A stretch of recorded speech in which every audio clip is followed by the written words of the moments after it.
ትችላለህ? አሳየን። ኦኬ፣ የተስማሙበትን ነው የጠየቀን። የተስማሙበትን ማየት ፈለገ ማለት ነው ወንድማችን። ከርዕስቱ ወጣ። ወላሂ ላዚ ከርዕስቱ ምንም አልወጣውም። ምንም አልወጣውም። አውራ እንግዲህ አትውጣና አውራ አሳየኝ አልከኝ እኮ። በቃ አውራ። ስለምን መውጣት ነው የምታወራው? ስለምን መውጣት ነው የምታወራው? ውሳት ለምን ትረበሻለህ? ተረጋጋ። ይሄን ቃላቱ ፎይ በቃ ትልቆች ነን። ከዚህ በላይ ምንም የምታውቀው የለም። መረጃ መጣንብህ። አይተህ አታውቅም ማለት ነው። ጀምር። ጠበቅኩ። ያው ጎበዝ። ስለዚህ መግቢያ 15 ደቂቃ ይሁን 5 ደቂቃ፣ ቀጣይ 25 ይሁን ወይስ 50 ደቂቃ ይሁን? ችግር የለውም። ቀጥል። አይ ኦኬ፣ ቀጣይ 50 ደቂቃ። አይ ቀጥል። ጎበዝ። ስለዚህ እንዴት ነው የምናደርገው? ሰዓት ማን ነው የሚይዘው? አንተ ራስህ ያዝ። ኦኬ፣ ሰዓት ነው የራስህ ሊያዝ። ታምናለህ? ታምናለህ? እርግጠኛ ነህ? ኦኬ፣ እሺ። ስለዚህ ሰዓት ለብቻ ልክፈትልህ ማለት ነው። እንድንተማመን ሰዓት መከፈት አለበት። 5 ደቂቃ። ልብ በሉ። ቀጣይ ስንት ነው እሱ? በደንብ አስተውሉ። 20 ደቂቃ ነው። 20 ደቂቃ ነው። ቀጣይ 20 ደቂቃ ነው። ኦልራይት ጎበዝ። እሺ ካሜራ እንዴ ላዞር። 20 ደቂቃ ነው የሚኖረን። 5 ደቂቃ ላሳይህ። ቤቢ ይታያል። አንዴ ላሳይህ። በኋላ ሰዓት ጠብ እንዳይመጣብን ሰዓት መውጣት አለበት፣ መታየት አለበት። አይመስልም? ኦኬ፣ እዚህ ጋር ላስቀምጥልህ።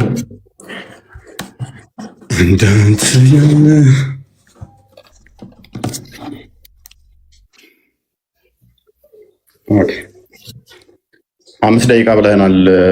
በዛ ነው የተስማማ ነው። በ5 ደቂቃ ውስጥ የምንጨርሰው። ቀጣይ ግን 20 ደቂቃ ነው። ኦኬ፣ ልጻፈው። ቅድሚያ ልጻፈው፣ ምክንያቱም አርጊመንት ለምንናገረው ነገር ማስረጃ እያወጣን የምናሳይ መሆን አለበት። ችግር የለውም። ሽንፈትን ይዘው የሚመጣ ማወቅ አለብን ቀድመን። አሁን መጀመር ትችላለህ። ፎሽን ፕሊስ ተረጋጋ። የመጀመሪያ ዙር ስንት? 5 ደቂቃ በማስረጃ እየሆነ ሽፎያዬ እንዲረዱ። ቀጥል። ያው አስጀመርኩ። ጀምር። እየጠበቅኩህ ነው። እጀምራለሁ ብለሃል። ጀምር። ኦኬ። ለምን የምንረብሸው ታዲያ? እኔ አልረበሽኩም። ማስረጃ ማለት መረበሽ ነው። ኦኬ፣ አትረብሿ። ዝም በል አንዴ። ዝም ትላለህ አንዴ። 5 ደቂቃ አለን። በደንብ አስተውሉ። እንጀምራለን። ምንም ምክንያት ለማሳጣት ነው። ኡስታዙን ማለት ነው።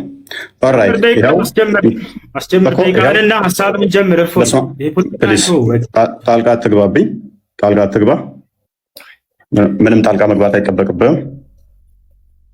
ጣልቃ እንዳገባ ደግመህ በደንብ አስተውሉ። ወንድማችን 5 ደቂቃ ነው ያለው። ይህ አስጀምሬያለሁኝ። በስመ አብ ወወልድ ቅዱስ አሐዱ አምላክ። እግዚአብሔር በነቢያትና በሐዋርያት የተሰበከ አምላክ ነው። እርሱም ደግሞ ቅዱስ አምላክ ነው። እኔ አምላካችሁ እነሆ ከግብፅ ምድር ያወጣኋችሁ እግዚአብሔር ነኝ።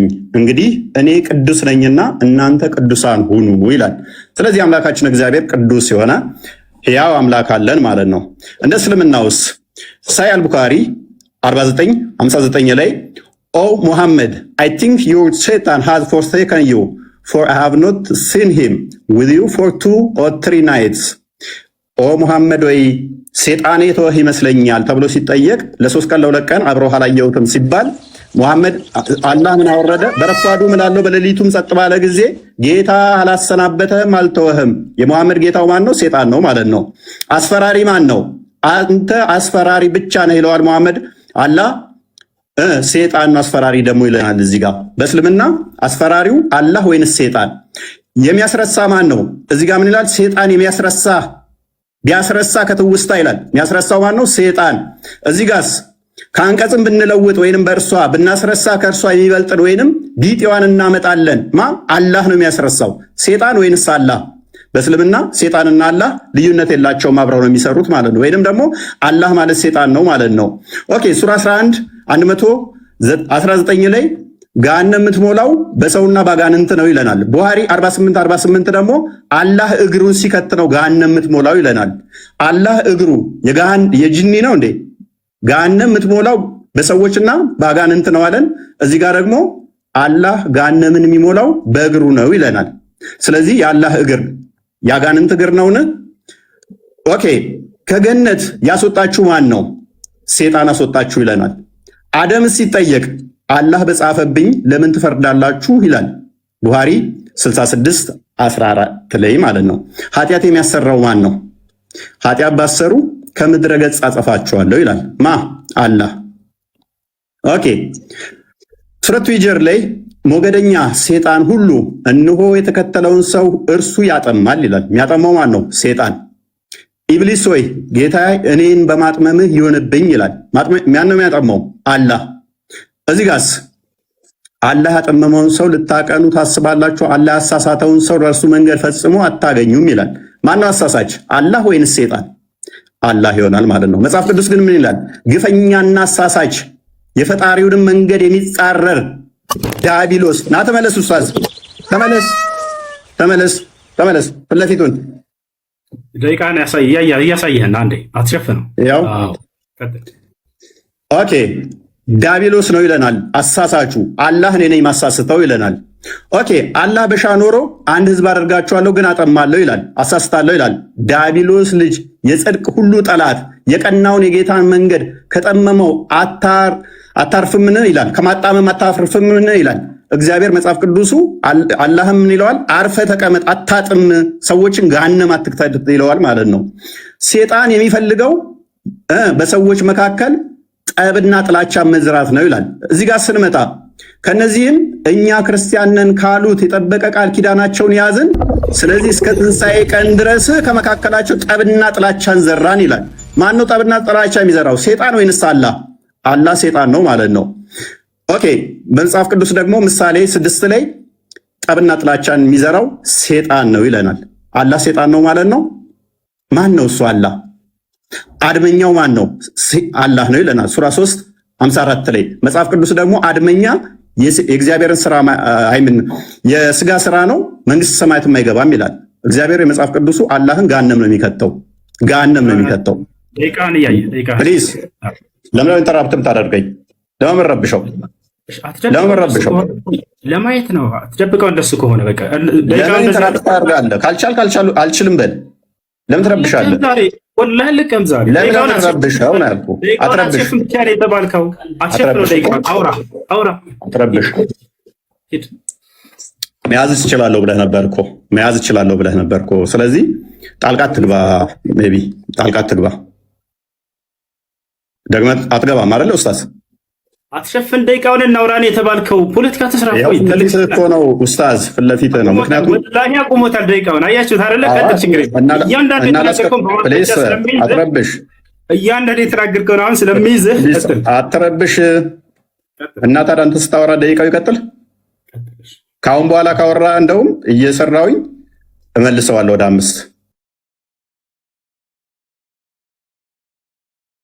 አያችሁት? ይሄን ለማውራት ነው። ቀጥል። ዝም አልኩልህ እኮ እፎይ፣ ቀጥል፣ ሂድ። ጎበስ። ተሳስተህ ጣልቃ እንዳገባ አሁን ሚዩት አድርግ።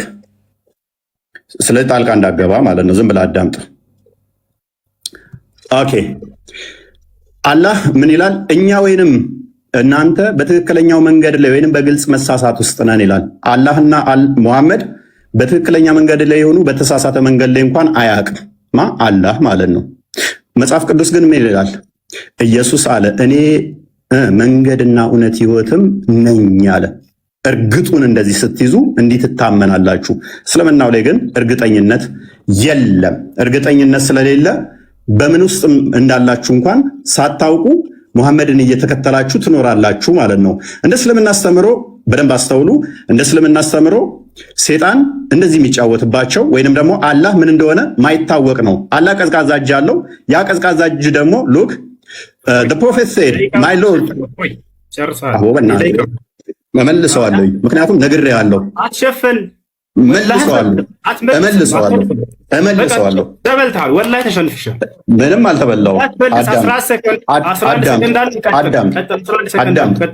አዳምጥ። አትመልስም። 11 ሰከንድ አለ ስትኝ 4 ጊዜ ጣልቃ ትገባብኛለህ። ይኸውልህ ደቂቃውን ስለሸፈንክ ብቻ ነው ያንን ለማየት ብቻ ነው የጠየቅንህ። ሌላ ወሬ አታውራ። 11 ሰከንድ አለ፣ ጨርሰው ሂድ። እዛለሁ ብለህ ነበር እኮ ኡስታዝ። እኔም እዛለሁ ብለህ ነበር። 11 ሰከንድ አለ፣ አትመልስም። 11 ሰከንዱን አውራ። ከዚያ በኋላ መልስ እሰጥሃለሁ። አሁን ላነሳው እያንዳንዱ እንዳለ ያወራኸውን በእናትህ አዳምጥ። በእናትህ ኡስታዝ ምን 11 ሰከንድ አለ፣ ሂድ። ለምን ረብሸው? አረበሽም እባክህ። 11 ሰከንድ አለ፣ አውራ። አትመልስ፣ እሱ ሂድ። እሺ ጣልቃ እንዳገባ ካሁን በኋላ አልገባም። ማብሽር ግን ደቂቃውን አትሸፍን ብቻ ነው የተባልከው። ሂድ ጎበዝ። ስለዚህ 1 ደቂቃ አለኝ፣ እሷ ላይ እንትን ትላለህ። 1 ደቂቃ የለህም፣ 11 ሰከንድ አለ፣ አውራ። ጎበዝ ይሁን። እሺ ይሁን። ችግር የለውም። አቋርጠህ ግን እንዳትወጣ አደራህን። እሺ አቋርጠህ እንዳትወጣ። ወላሂ ለከማው ለተናገርከው ሁሉ አቋርጠህ እንዳትወጣ። ጎበዝ ኦኬ። ከነቢያት ውስጥ አንድ እንኳን ሁርላይን በገነት ውስጥ ሁርላይ የሚባሉ ወሲብ የምናደርጋቸው አለ ብሎ ያስተማረ የለም። ሙሐመድ ግን ሁርላይን የሚባሉ የወሲብ ቶዮች አሉን ብሎ ያምናል። የለም። አርሽ ላይ ተደላደለ ብሎ ያስተማረ ነቢይ አንድም የለም። አላህ አርሽ ላይ ተደላድሏል ብሎ ያምናል። አየህ፣ ሰዓት ይዘህ እየዋሸህ ነበር እዛም። ጎበዝ ነገር አሁን አንተ ለማሳየት ነው። ጎበዝ። ስለዚህ 5 ደቂቃ አለህ። 5 ደቂቃ አለህ። ቀጥል። ብስሚላሂ ረህማኒ ረሂም አልሐምዱሊላሂ ረቢል ዓለሚን ወሰላቱ ወሰላሙ ዐላ ረሱሊላህ። እንግዲህ እኔ ስለ አምላክ የመጀመሪያ ልናገርና እሱ ስላነሳው ደግሞ እናገራለሁኝ። ነቢያቶች የሰበኩት አምላክ ማን ነው የሚለውን ለማውራት ነበር የመጣ ነው። ግን ሙሐመድ በጀነቱ ሱረል ዐይኖች ምናምን አላህ ምናምን እንደዚህ ለማንኛውም እኛ ነቢያቶቻችን የሰበኩት ማን ነው የሚለውን በቁርአን እንዲሁም ደግሞ እርሱ ነቢያቶች የሰበኩት በመጽሐፍ ቅዱስ ላይ ያ አምላክ ማን ነው የሚለውን ሊያሳውቀን ነበር። ገብታችኋል አይደል? እግዚአብሔር ነው ብሎናል። ነቢያቶች እግዚአብሔር ብለው የሰበኩበትን አንዴ ያሳየናል። ያሰው ገብታችኋል። ይህ ነው አንደኛ እሱ ነው። ሁለተኛ ነገር ወደ አላህ ሱብሓነሁ ወተዓላ ስንመጣ ነቢያቶች ሁሉ አላህን ሰብከዋል ወይ? አዎ። ከማንን ጀምር? ከመጀመሪያዎቹ ነቢያቶች ኑህ ዓለይሂ ሰላም ምን አለ? ወለቀድ አርሰልና ኑሐን ኢላ ቀውሚሂ ፈቃለ ያ ቀውሚ ዕቡዱላህ። ኑህ ምን አለ? ህዝቦቼ ሆይ አላህን በብቸኝነት ተገዙ፣ ማለኩም ምን ኢላሂን ገይሩ፣ ከእርሱ ውጭ ሌላ አምላክ ማንም የላችሁም እያለ ተናገረ። ከዚያ ቀጣይ ማንን እንሂድ? እነ ሁድ፣ እነ ሷሊሕ። እነዚህን መጽሐፍ ቅዱስ ስለማያውቃቸው እነዚህ ታላላቅ ነቢያቶች ወደ ቀጣዮቹ ነቢያቶች እንሂድ። ወደ አብርሃም እንሂድ። አብርሃም ታዲያ ማንን የሰበከው ብለን ስናይ አላህን። ማስረጃ ቃለ ሱብሓነሁ ወተዓላ ወኢብራሂም ኢዝ ቃለ ሊቀውሚሂ ዕቡዱላህ ወተቁሁ ዛሊኩም ኸይሩን ለኩም ኢን ኩንቱም ተዕለሙን ኢነማ ተዕቡዱነ ሚን ዱኒላሂ አውሳነን ወተኽሉቁነ ኢፍካ። አብርሃም ምን አለ ለህዝቦቹ? ህዝቦቼ ሆይ እነሆ አንድና ብቸኛ የሆነውን አምላካችሁን አላህን በብቸኝነት ተገዙ፣ የምታውቁና የምታገናዝቡ ብትሆኑ ይህ ለእናንተ የተሻለ ነው ካለ በኋላ ሌላ አማልክቶችን ሁሉ ጣዖቶች ናቸው ብሎ ገለጻቸው። አብርሃም ኢነማ ተዕቡዱነ ሚን ዱኒላሂ አውሳነን አለ። እነዚያ ከአላህ ውጭ የምትገዟቸው ሁሉ ጣዖቶች ናቸው አለ። ስለዚህ ማነው አምላክ አለ? አላህ ነው ብሎ ተናገሩ። ከዚያ በኋላ እነማን እንሂድ? ነቢዩ ዒሳ ዓለይሂ ሰላም ወይንም ነቢዩ ኢየሱስ። እርሱ ምን አለ? ወኢነላሃ ረቢ ወረብኩም ፈዕቡዱሁ ሃዛ ሲራጡን ሙስተቂም። ያው ነቢያቶች ሁሉ አምላካቸውን ያሳውቃሉ። የእኔም ጌታ የእናንተም ጌታ እርሱ አላህ ብቻ ነው፣ እርሱም በብቸኝነት ተገዙት፣ ይህ ነው ቀጥተኛው መንገድ አለ። ከእርሱ በፊት ኢልያስ የተባለው ታላቅ ነቢይ ማንን ሰበከ ከተባለ አምላኩን አላህን ስሙን አሳውቃል። አላህ ነው እያሉ ቃለ ኢልያስ ዓለይሂ ሰላም ቃለ አላህ ሱብሓነሁ ወተዓላ ሓኪያን አን ኢልያስ ዓለይሂ ሰላም ፊ ሱረት አሳፋት ወኢነ ኢልያስ ለሚነል ሙርሰሊን ኢዝ ቃለ ሊቀውሚሂ አላ ተተቁን አተድዑነ በዕለን ወተዘሩነ አሕሰነል ኻሊቂን አላህ ረበኩም። ኢልያስ ከነቢያቶች መካከል ነው ካለ በኋላ ምን አለ? አላህ ነው ጌታችሁ፣ ወረበ አባኢኩም አልአወሊን፣ የቀደሙት የአባቶቻችሁም አምላክ እርሱ አላህ ነው እያለ አስተማረ ማለት ነው። ይህ ነው እንግዲህ ነቢያቶች አምላክ አላህ ሱብሓነሁ ወተዓላ እንድናመልክ እንዲሁም እርሱን አሳውቀውናል። ይህ ሰው ግን እግዚአብሔር ብሎናል። ነቢያቶች እግዚአብሔር ብለው ያስተማሩበት ቦታ እንደው ካለ ከመጽሐፉ ላይ ያሳየናል። ልክ እኔ ከመጽሐፌ ላይ አላህ ብለው እንዳስተማሩ በመጽሐፉ ላይ እግዚአብሔር ብለው ያስተማሩበትን እነዚህ ነቢያቶች ያሳየናል ማለት ነው። ገብቷቸዋል። ይህ ነው። ሌላኛው ነገር ካነሳው መካከል ስለ መጀመሪያ ላይ ገና ሲገባ ጊዜ ምን ብሏል? እዚህ ጋር ነበረ የሙሐመድ ጌታ ሰይጣን ነው ማለት ነው ብሏል። የሆነን ሀሳብ አንስቶ ያም ምንድን ላይ ነው የሚገኘው? ነቢያችን ሰለላሁ ዐለይሂ ወሰለም መጀመሪያ አስተምሮታቸውን ጀምሮ አካባቢ ላይ ሰይጣንህ ትቶሃል ብለው በተናገሩ ጊዜ የመካ ከሃዲያኖች ያንን አስመልክቶ የእሱ የራሱን ሀሳብ ምን አለ? ስለዚህ የሙሐመድ ጌታ ሰይጣን ነው ማለት ነው አለ። አሁን እኔ የምጠይቅህ ያንን የተነገረውን ሐዲስ ታወጣና እርሱ ላይ ሙሐመድ ሰይጣን ነው የተባለበትን ቃል ታሳየናለህ። ወይንም ችግር የለውም እዛውም ላይ አይኖር ከሌለ ከሊቃውንቶች መካከል አንድ ሊቅ ይሄ ሐዲስ የሚያስረዳው ስለዚህ የሙሐመድ ጌታ ሰይጣን ነው ማለት ነው ያለ አንድ ታሳየናለህ። ልክ አንተ እንደተናገርከው ማለት ነው። ዛሬ በቁርአንና በሐዲስ ላይ ከራስህ እየተፈለሰፈ እየፈጠርክ እንደምትናገር በደንብ አድርጎ ይጋለጣል። አያችሁ፣ ይሄን አንዲት ከሊቆች መካከል አንድ ሊቃውንት ይሄንን የሙሐመድ ጌታ ሰይጣን ነው ማለት ነው የሚል ግንዛቤ ያመጣ አንድም የለም። ይሄንን ልታመጣ እፈልጋለሁ፣ እጠብቅሃለሁ። አሁን እንድታመጣ ያን ማስረጃ ስታመጣ ጊዜ ወደ ቀጣዩ ትሄዳለህ። ሌላው ነገር እንዲህ ከራስህ እንትን ባትል መልካም ነው። አላህ ሰይጣን ነው ምናምን የሚል ቃል ከሊቃውንቶች እንዲህ ብለዋል ብለህ ከዚህ በኋላ አስከትል። ከራስህ አትናገር። ሽፎኝ ያለውን ነገር ቁርአንና ሐዲስ ላይ ተናገር፣ ችግር የለውም። ያ ነው እና አላህ ስለዚህ የሙሐመድ ጌታ ሰይጣን ነው ማለት ነው ያሉበትን አሁን ቶሎ እንድታሳየኝ እፈልጋለሁኝ። የመጀመሪያውን ያወጣው ሐዲስ ላይ አስመልክቶ ከሊቃውንቶች መካከል አንድ ሊቅ እንደዚያ ብሎ የፈሰረ ወይንም የተረጎመ ሰጥቻለሁ። 20 ሰከንድ መቀጠል ትችላለህ። ቀጥል እፎይ። እናመሰግናለን። 10 ሰከንድ 15 ሰከንድ ነበረ። ኡስታዝ አልጨረስክም ነበር። መጠቀም አልፈለግም። ትለቅሷ to be fair there okay ስለዚህ 20 ደቂቃ አለን። አሁን ያው ይታያል። ኡስታዝ ከማስረጃ ጀምርልኝ የጠየቅኩህን እንትን እያልክ በዛው ሚውት አድርግ። በቃ 20 ደቂቃ አለን። አሁን ሚውት እንዳላደርግልህ ነው። ሚውት አድርግና አዳምጥ። ገና ነው እሱ። ጥያቄና መልስ ላይ እናወራለን። ሪባ ትላለህ፣ ገና ሪባ ትላለህ። ሚውት አድርግ። ሸዳብ እንጂ ረጋ በል። ከዚህ በኋላ ላለው ይኸውልህ እፎይ፣ እኔ በማስረጃ አዳምጥ፣ ረጋ በል እንጂ እኔ ብለህ በማስረጃ እያነሳሁ እንደምናገረው ውይይቱ ትምህርት እንዲሆን ለሌሎችም ማለት ነው። አንተ ይሄንን ትርጓሜ ስትናገር ጊዜ ስለዚህ አላህ የሙሐመድ ጌታ ሰይጣን ነው ማለት ነው ስትል ከሊቃውንቶች ቢያንስ ከሊቆቻቸው መካከል አንድ ሊቅ እንዲህ ብሏል ብለህ አስከትል። ሽፎይ እንደሱ አድርግና ሌሎችም እንዲማሩበት ዘንድ ማለት ነው። እንዳው ከሱ ብትጀምር እንዳውም በጣም ደስ ይለኛል። ከሊቆች መካከል አንድ ቤት ታደርጋለህ። በእኔ ደቂቃ ኡስታዝ በማስረጃ ወራሽ ሀይ ጎበዝ። ስለዚህ ገና አሁን 20 ደቂቃ አለን። ከዛ ሪባ ትላለን። ከዛ ክሮስ ኤግዛሚኔሽን አለን። ስለዚህ ክሮስ ኤግዛሚኔሽን ላይ መረጃ ትጠይቀናለህ። እኛ ከኪሳችን አላወራንም፣ እያሳየን ነው። ሰው የሚያየውን አይክድም፣ አይኑን አይክድም አይደል ኡስታዝ? አስጀምረው እና አሁን ስታወራ በማስረጃ አድርጋቸው። እፎይ ሌላው እንዲማርበት ማስረጃ የሚለው ኡስታዙ ምንድነው እሱ እያሳየዋቸው ሳይሆን እንዲሁ አውራ ያለ ሳከፍት እያለ ነው ይመስለኛል። ሚዩት አድርገው። በቃ ሚዩት አድርገው። በዚያ ላይ አንድ አዳምጥ ስታሳይ ነበረ። ይሄንን እያየሁልህ ነው ጎበዝ። ግን ያንተ ሀሳብ እዛ ላይ የለም፣ ውሸት ነው እያልኩህ ነው። ያንን ወንድ ከሆንክ አሳየኝ። አሁን ከፍተህ ይሄ ቁርአን አንቀጽ ይሄ ሐዲስ ላይ ስለዚህ ሊቃውንቶች የሙሐመድ ጌታ ሰይጣን ነው ማለት ነው ብለዋል ያሉበትን አሳይ ካላሉ ውሸታም ነህ። ያ ውሸታም ነህ እያልኩኝ ነው። ደፍረህ አንተ አሳይ። ወንድ ልጅ ከሆንክ የለም ያልከው ወላሂ ላዚም የለም እኮ። አዳምጣሽ እኮ ታዳምጣለህ። ወንድ ልጅ አንተ አሳየንና ጀምር። አንተ እውነተኛ እንደሆንክ ዛሬ ያውቀዋል። ካልሆነ ውሸታም። ኧረ በእናትህ ሚውት አድርግ፣ አትረብሽ ኡስታዝ። ያረበሽኩ ማስረጃ ብቻ ነው የጠየቅኩህ። ወይኔ ሰዓት እኮ ነው ገና እኮ ነው። ሰዓትህ ላይ ተጠቀምና አሳይ። ውሸታም ነህ እየተባልክ ነው አንተ። እውነት ነው የማወራው። ማንም አላለህም እኮ። ሚውት አድርግ። ሪባ ትልገናለን እኮ ኡስታዝ። ሚውት አድርግ። ኦኬ ላስጀምረው። አስጀምር። በቃ ዝም ብሎ ያወራ ያለ ደቂቃ አለኝ። ኧረ በእናትህ ሚውት አድርግ ኡስታዝ፣ እባክህ። እሺ ቀጥልሽ። ቀጥል ጎበስ። 20 ደቂቃ አለኝ።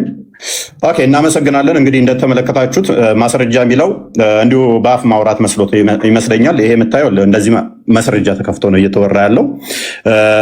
ሱራ 582 ላይ ለምሳሌ እኛ ክርስቲያኖች ለእናንተ ቅርባችሁ ከአይሁዶች ይልቅ እንደሆን ቁርአን ይናገራል። ከምንም በላይ ግን ነብይህ ለአንተ በጣም ምርጡ ስኮላርህ ነው። ሌላ ሰው አልጠቅስብህም ኡስታዝ። ነብይ ምርጡ ስኮላርህ ስለሆነ ሳሂህ ቡኻሪ ይኸውልህ ይታያል 4485 ላይ on that Allah's messenger said ዶንት ብሊቭ ዘ ፒፕል ኦፍ ዘ ስክሪፕቸር ኦር ዲስብሊቭ ዜም፣ የመጽሐፉ ሰዎችን እንዳታምኗቸውም ነገር ግን እንዳክዷቸውም ብሏል። ስለዚህ እኛን ምንሰጥህን አለማመን ወይንም ደግሞ የመካድ ሞራሉ ብዙም የለህም። ምክንያቱም እንድትጠይቀንም ስለታዘዝክ ማለት ነው። እንድትጠይቀን ጭምር እኛን ስለታዘዝክ አንተ ብቻ ሳይሆን ነቢይህም እኛን የመጠየቅ ስለታዘዘ መማር አለባችሁ። መረጃ አይደለ የጠየቀኝ? መረጃ ልስጥህ ኡስታዝ ጎበዝ። ይኸውልህ እንደዚህ ክፈት፣ ለወደፊትህ ስታወራ ዝም ብለህ አታውራሽ። ይኸውልህ እንደዚህ እየከፈትክ እያሳየ ወደ አንተም ካወረድነው በመጠራጠር ውስጥ ብትሆን በደንብ አስተውል። እነዚያ ከአንተ በፊት መጽሐፉን የሚያነቡትን ጠይቅ፣ እውነቱ ከጌታ ዘንድ በእርግጥ መጥቶልሃል። ስለዚህ መጽሐፉን የሚያነቡት የመጽሐፉ ሰዎች የተባሉት አይሁዶችና ክርስቲያኖችን እንድትጠይቅ ነቢይህም ታዟል። ስለዚህ ምንድን ነው እሱ ኡስታዝ? እኔ ምነግርህን አሜን ብለህ የመቀበል ግዴታ አለብህ። እንኳን አንተ ነቢይህም እኛን እንዲጠይቅ ስለታዘዘ ማለት ነው። አንተም ብትሆን ደግሞ ያው መጠየቅ ግዴታ ነው፣ መማር አለብህ። ከአንተ በፊት ወደ እነርሱ ያን የምናወርድ ሰዎችን እንጂ ሌላ አናላክንም። የማታውቁም ብትሆኑ የእውቀት ባለቤቶችን ጠይቁ። የእውቀት ባለቤት መሆናችንን እንዳዘነጋ። ስለዚህ እንደዚህ ካልኩ ዘንዳ ኡስታዝ፣ ለወደፊትህ ግን ዝም ብለህ እንዳታወራ እሺ። ስለ እግዚአብሔር ያነሳኸው አለ። እግዚአብሔር ስም ያልከው አላህ የሚለው አሊላህ ከሚለው የመጣ ነው። ምን የሚታወቅ ነገር አይደለም። እሱ ከአረቦች ውጭ የሚታወቅ የለም። እግዚአብሔር የሚለው ግን ከአንተ ቁራን ልስጥህ። እቺን ቁራን አያት። እቺ የቁራን ትርጉም የእናንተው ነች። ስለዚህ ምን ትላለች መሰለ እዚህ ጋር እንዲሁም የአምላክ ስም በደንብ አስተውል። እንዲሁም የአምላክ ስም በአማርኛ እግዚአብሔር የዓለም አምላክ ሲሆን በአረብኛ ዋና ስሙ አላህ ነው። እቺ አንተ ቁርአን ነች። እቺ ያንተ ተረጎሙልህ ነው። ስለዚህ እግዚአብሔር ማለት እግዚ ጌታ፣ ብሔር ህዝብ ወይንም ደግሞ የህዝቦች ጌታ የሚለውን ይሰጣል ማለት ነው። ያንተ ግን አላህ የሚለው ነቢያት ከሰበኩት ቁርአን ደግሞ በአረብኛ ከሆነ ኬት አመጣኸው ማለት በምን ብለው ነበር ማን ብለው ነበር የሚጠሩት? ሌላኛው ከሌሊቱ 1/3 ሲቀር አላህ ይወርዳል ብሎ የሰበከ አንድ ነብይ ልታመጣልኝ ትችላለህ? ሳያል ቡካሪ 9ኛው ቮሊዩም ላይ ሉክ ነብይ ምን አለ?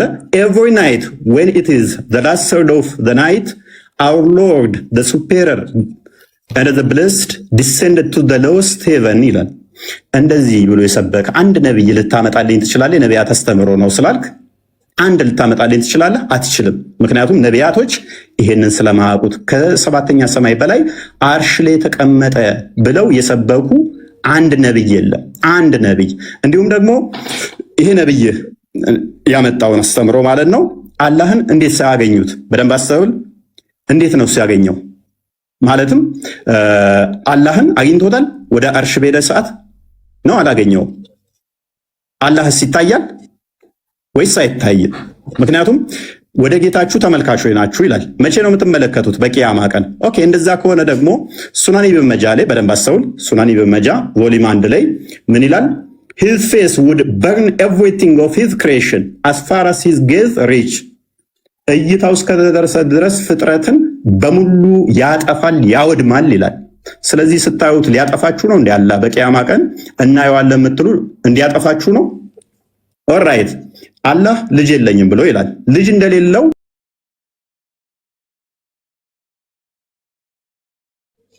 ኦኬ ሙሐመድ ወይ በል እንሆ ከጅኒ የሆኑ ጭፍሮች አደመጡ፣ እኛ አስደናቂ የሆነ ቁርአንን ሰማን አሉ። ኦኬ እንሆ ጌታችን ክብር ላቀ ሚስትንም ልጅንም አልያዘም። የዚህ ኡስታዝ አሁን አላህ አልወለደም አልተወለደም እርሱ አንድ ነው ብሎ የሚለውን የነገሩት ማናቸው? አጋንንቶች፣ ጅኒዎች።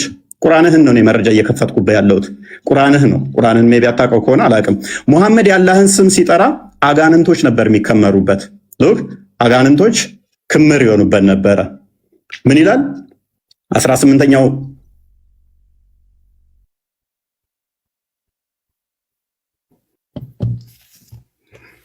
ተቆርጠሃል እፎይ ተቆርጠሃል። ኦኬ አይዞህ እንትን ነው በደንብ እንዲጠራልህ ነው። ሉክ ሱራ 72 ላይ የጋኔኖች ምዕራፍ ይባላል። በጋኔኖች ምዕራፍ ላይ ቁጥር 18 ላይ እነሆ ሙሐመድ በደንብ አስተውል፣ የአላህን ስም ሲጠራ ሉክ እነሆ የአላህ ባሪያ ሙሐመድ አላህን የሚጠራው ሆኖ በተነሳ ጊዜ ጋኔኖች በእርሱ ላይ ደብረብ ሊሆኑ ቀረቡ። አጋንንት ነበር የሚከመሩበት መሐመድ የአላህን ስም ሲጠራ ማለት ነው። ይኸው ቁርአንን እኔ አይደለሁም ያልኩት ቁርአንን ያለው አላህ ሰውን ከገማ ጭቃ ነው የሰራው። በምን በእጁ ወስዶ አላህ እጁን ታጥቦታል። ሱናን አቢ ዳውድ 46:95 ላይ ታጥቧል አልታጠበም?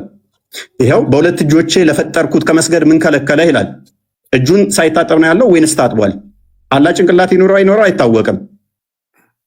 የትኛው ነብይ ነው አምላኩ በጭቃ አብኩቶ ሰራኝ ጭንቅላት ይኖረው አይኖረው ግን አላቅም ያለ ነብይ አለ? እጠይቅሃለሁ፣ አትሳቅና ተመለስ። ኡስታዝ ፊት ለፊቱን ያ ጎበዝ ሉክ እንደሱ ጎበዝ እንደሱ ስትሆን ያምርብሃል። አላህ 5 ጣቶች አሉት።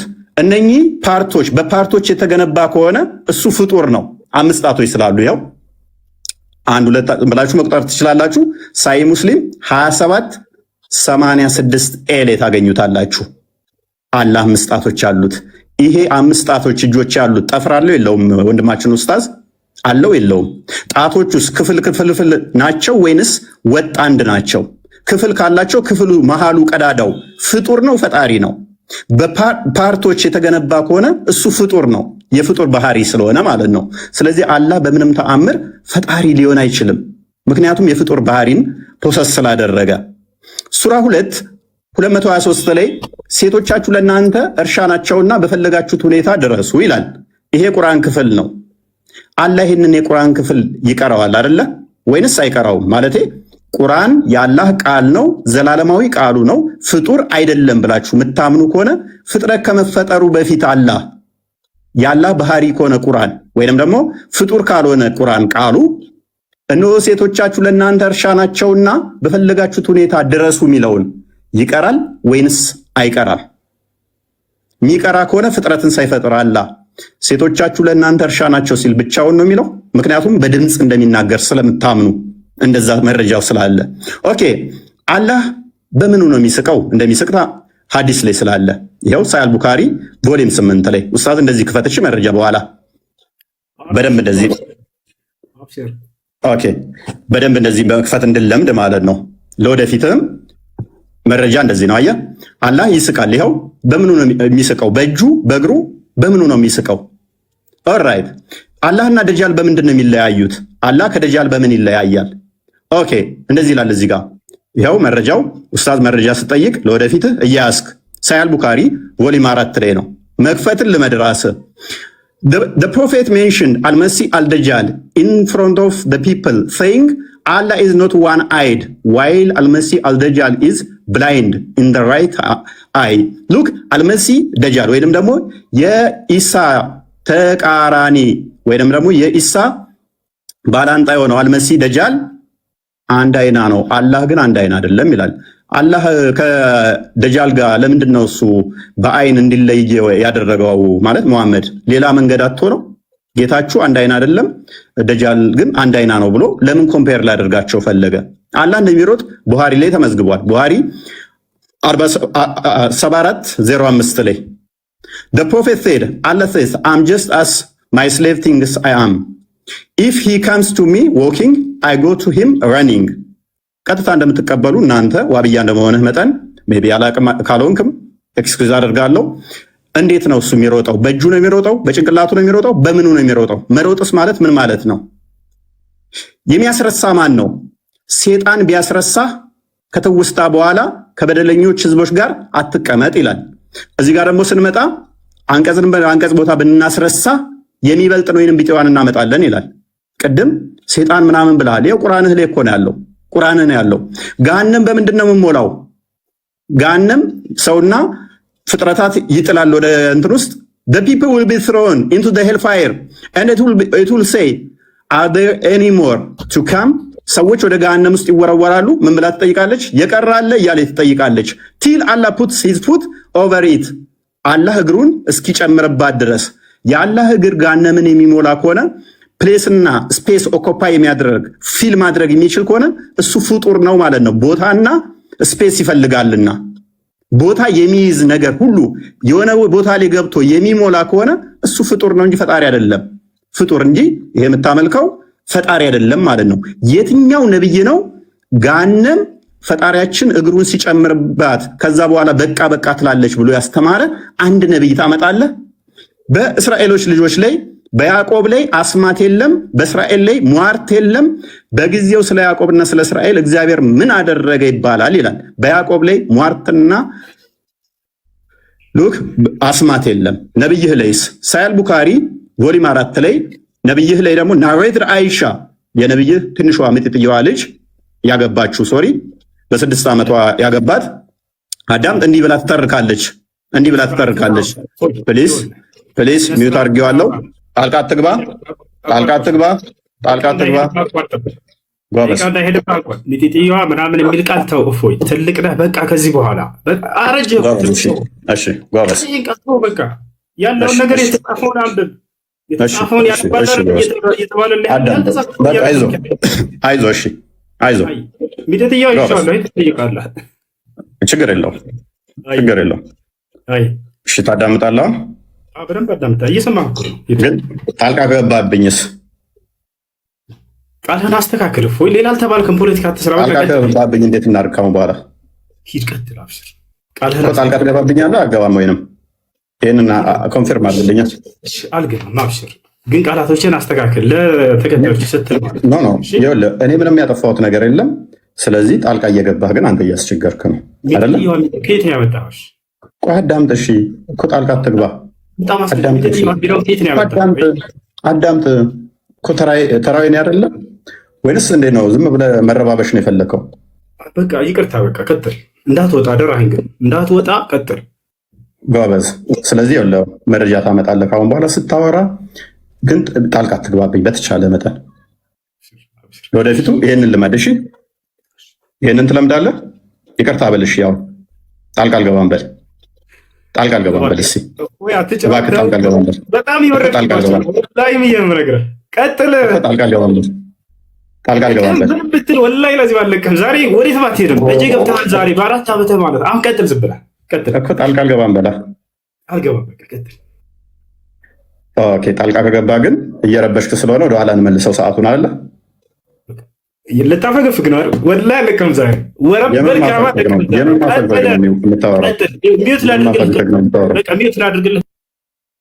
ሚዩት አድርገሽ ጎበዝ። ስለዚህ ታሁን በኋላ ጣልቃ አይገባም ወንድማችን ብዬ አስባለሁኝ። ምንም እንትን ያልነው ነገር የለም። ኤኒዌይስ እያየህ ሆኗል። ደቂቃውን አስጀምርልሃለሁ። ኦኬ አይሻ እንደተረከችው እንግዲህ በመጽሐፍ ቅዱስ ላይ አስማትና ድግምት አይሰራባቸውም። አይሻ እንደተረከችው ደግሞ magic was worked on Allah's prophet so that he began to fancy that he was doing things which he was not actually doing. Look, ድግምት ተሰርቶበት ያላደረገውን ያደረገ ይመስለው ነበረ ትላለች አይሻ። ሌሎች መዛግብት ላይ ደግሞ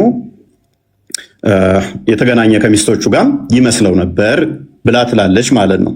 ስለዚህ ወንድማችን እንዴት ነው እሱ የትኛው ነብይ ነው ማለት አላህ ይወጣል ይወርዳል ብሎ የሰበከ አንድ ነብይ ልታመጣልን ትችላለህ? ከሌሊቱ 1/3 ሲቀር አላህ ይወርዳል ሲል በምኑ ነው የሚወርደው? የአረፋት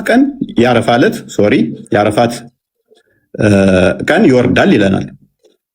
እንዴት ነው የሚወርደው? መውረድ ማለት ምን ማለት ነው? ፖዚሽን ይቀይራል ማለት ነው። ዳይሬክሽን ይቀይራል ማለት ነው። ይሄ ደግሞ የፍጡራን ባህሪ እንጂ የፈጣሪ ባህሪ አይደለም። ታውቀዋለህ ሜይ ቢ ተተማርክ። እንዴት ነው እሱ? በምኑ ነው የሚወርደው? በምኑ ነው የሚንቀሳቀሰው? በምኑ ነው የሚወርደው? በምኑ ነው የሚሄደውስ? ማለት መረጃ ታመጣልኛለህ ቀጣይ። ሌላኛው ዋናው አላህ አባት አይደለም ብላችሁ ታምናላችሁ። አላህ አባት ያልሆነው ለምንድን ነው?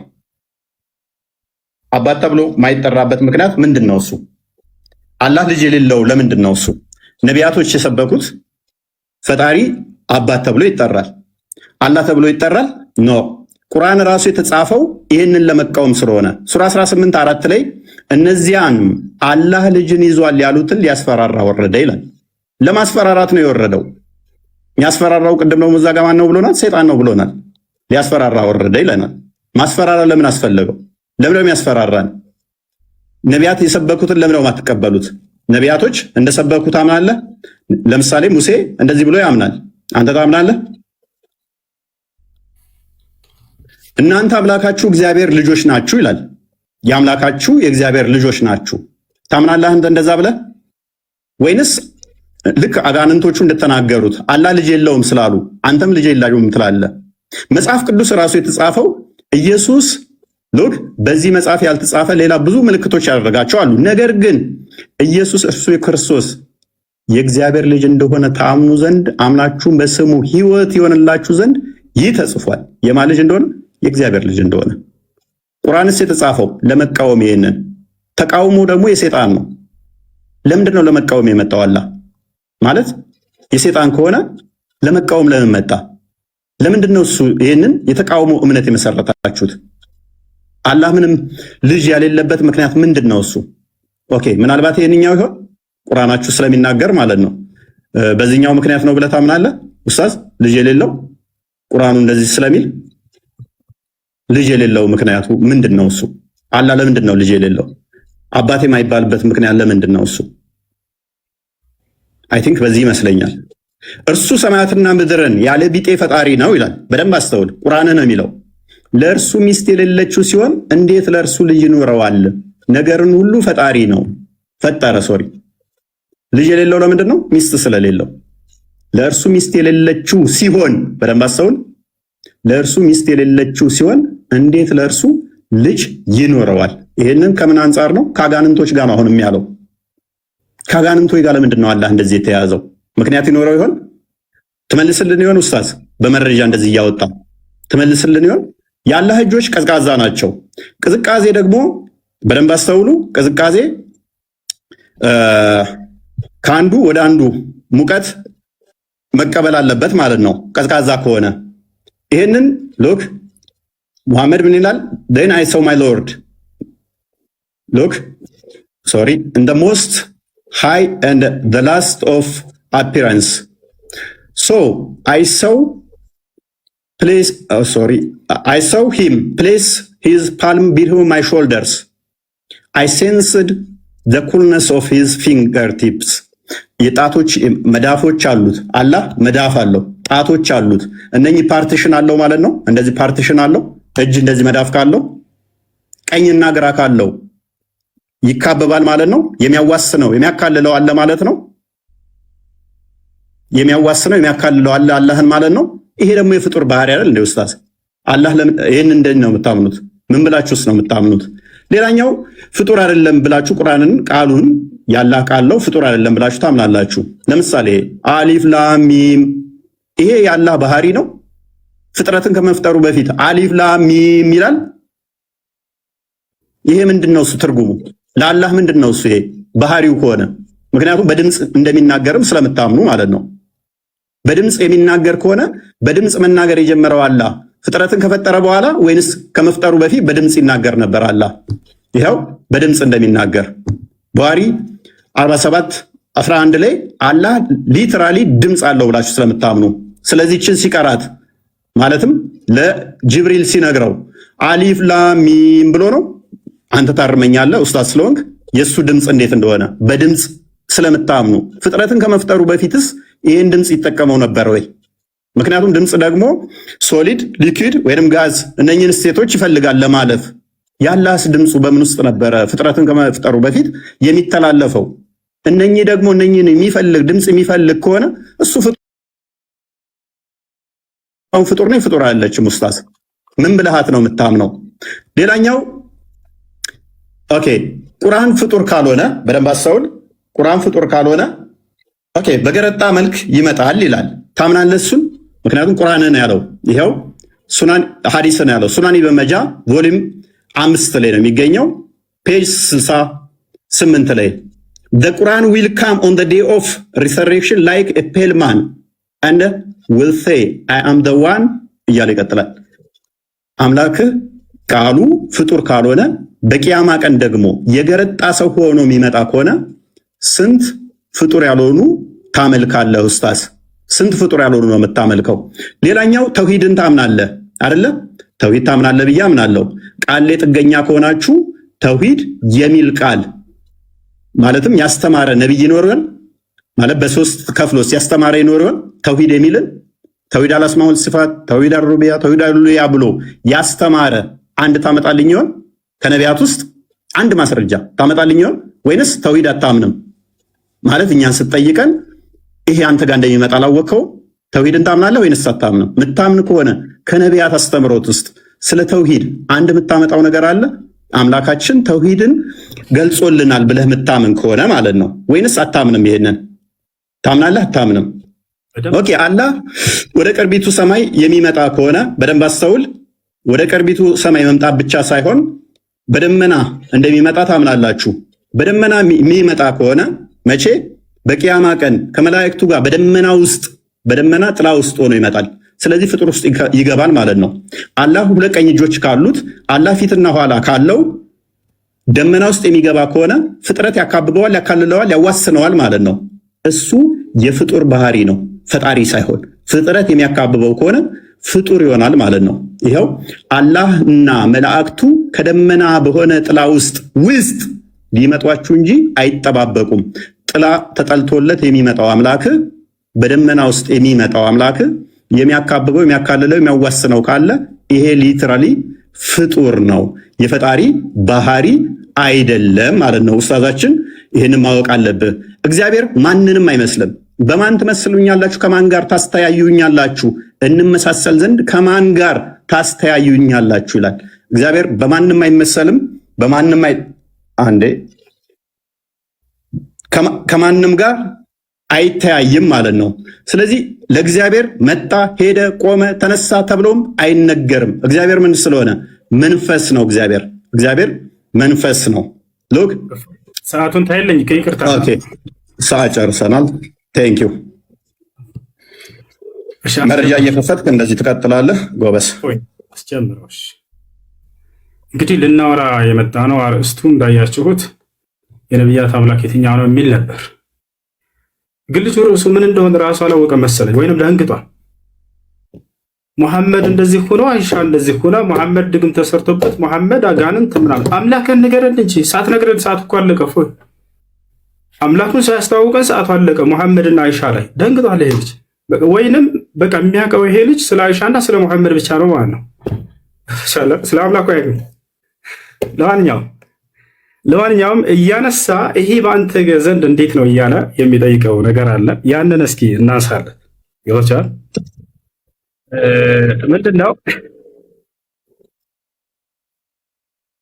አንዴ አላህ ከሙስሊሞች ከቁርአን ውጭ ምናምን አይታወቅም የሚል ቃል መጀመሪያ ሲያነሳ ነበር። ይወታቸዋል። እግዚአብሔር ከኢትዮጵያ ውጭ ይሄ ስም አይታወቅም ብትል የተሻለ ነበር። እፎይ የትኛውም ዓለም ላይ መስቀል አንጠልጥሎ እንደዚህ የዓለም ክርስቲያን ጋር ሄዳ አምላክ ማን ነው ብትላቸው ያንተን የአምላክን ስም አይነግሩም እኮ። ከኤርፖርት አያልፍም እግዚአብሔር የሚለው ስም ማለት ነው። አንተ ሌላ ዓለም ላይ ይታወቃል ካልክ ይህን በማስረጃ ታሳያለህ። አላህን ግን ሙስሊሞች ብቻ ናቸው ወይ የሚያውቁት አምላክነቱን? በቁርአን ላይ ብቻ ነው ወይ? አይደለም። በምን ይታወቃል? በራሱ መጽሐፍ ላይ የአረብ ክርስቲያኖች አሁን ብሉይ ኪዳንና አዲስ ኪዳን ለናሙናነት ያክል ሙሴና ኢየሱስ አምላካቸውን አላህ ብለው እንደሚጠሩ በአረበኛ መጽሐፍ ቅዱስ ላይ ላሳየህ ነው በማስረጃ። አላህን የምናውቀው እኛ ብቻ አይደለንም። የራሱ የገዛ መጽሐፉን አያውቀውም ወይ? ላሳያችሁ። ኦሪት ዘፍጥረት ምዕራፍ 1 ቁጥር 1 ምን ይላል? የአምላክ ስም አላህ መሆኑን ሙስሊሞች ብቻ ሳንሆን የግብፅ ኦርቶዶክስ አባ ተክለ ሃይማኖት ዌብሳይት እንደማመጣልህ ከዚህ ነው። አባ ተክለ ሃይማኖት ዌብሳይት አለ። ያውና እዚህ ጋር መውቂዕ አንባ ተክለ ይላል። መውቂዕ አንባ ተክለ ሃይማኖት የአባ ተክለ ሃይማኖት ዌብሳይት ማለት ነው። በኢትዮጵያው እንግዲህ ቅዱስ አባ ተክለ ሃይማኖት ብላችሁ በምትጠሩት በሱ የተሰየመ ነው። ኦሪት ዘፍጥረት ምዕራፍ 1 ቁጥር 1 አተክዊን ይላል። ስፍር ተክዊን ኦሪት ዘፍጥረት ማለት ነው። ይሄን ተማር አረበኛ ማለት አትችል መሰለኝ። ምዕራፍ 1 ቁጥር 1 ላይ ምን ይላል? ፊል በድኢ ኸለቀ አላሁ ሰማዋት ወልአርድ። አላሁ አክበር። ምን ይላል በአረበኛው? አላህ በመጀመሪያ ሰማይና ምድርን ፈጠረ ይላል። ያ ጀማዓ ይሄ ያሳያችሁ ያለሁት ቁርአን እንዳይመስላችሁ የራሱ የገዛ መጽሐፉ ነው። በገዛ መጽሐፉ ላይ አምላክን አላህ ብለው ይጠራሉ የአረብ ክርስቲያኖች። ይሄ ከብሉይ ኪዳን ነው። እስኪ ከአዲስ ኪዳን ደግሞ ለናሙናነት ያክል ላሳያችሁ። የት እንገባለን? ያውና እዚህ ጋር አልኪታቡል ሙቀደስ መጽሐፍ ቅዱስ። እሺ እዚህ ጋር ሁለቱ መጽሐፍቶች አሉ። አልአህድ አልጀዲድ አዲስ ኪዳን ላይ ልገባ ነው። አዲስ ኪዳን ላይ ልገባ ነው። አዲስ ኪዳን የሐዋርያት ሥራን እስኪ እንመልከት። ስፍር አዕማል الرسول የሐዋርያት ሥራ ምዕራፍ 2 ቁጥር 22 ምን ይላል? ተመልከቱ። ቁጥር 22 ላይ በደንብ ተመልከቱ። أيها الرجال الإسرائيليون اسمعوا هذه الأقوال يسوع الناصري رجل قد تبرهن لكم من قبل الله بقوات وعجائب وآيات صنعها الله بيده ያው የአላህ ስም ምን ይላል? እናንተ የእስራኤል ልጆች ሆይ ይህን ንግግሬን ስሙ። እናንተ እንደምታውቁት የናዝሬቱ ኢየሱስ አምላክ አላህ በእርሱ በኩል ድንቅና ተአምራትን ያደረገለት ለእናንተ የተገለጠ ሰው ነበር ይላል። ያው አላህ የአረበኛው መጽሐፍ ቅዱስ፣ ይሄ ቁርአን አይደለም። ይሄ ልጅ ምን አለ? የአረቦች ሙስሊሞች እንጂ በቃ አላህ የሚለው እዛ እንጂ አይታወቅም። ላይ ክርስቲያኖች ወገኖች ራሳቸው በአረብ ሀገር ላይ ይሄንን የአምላክ ስም እንደሆነ በደንብ ያውቃሉ። ይሄንን እወቅ፣ ተማር። ሌላኛው ነገር ምን እያነሳ ነበር?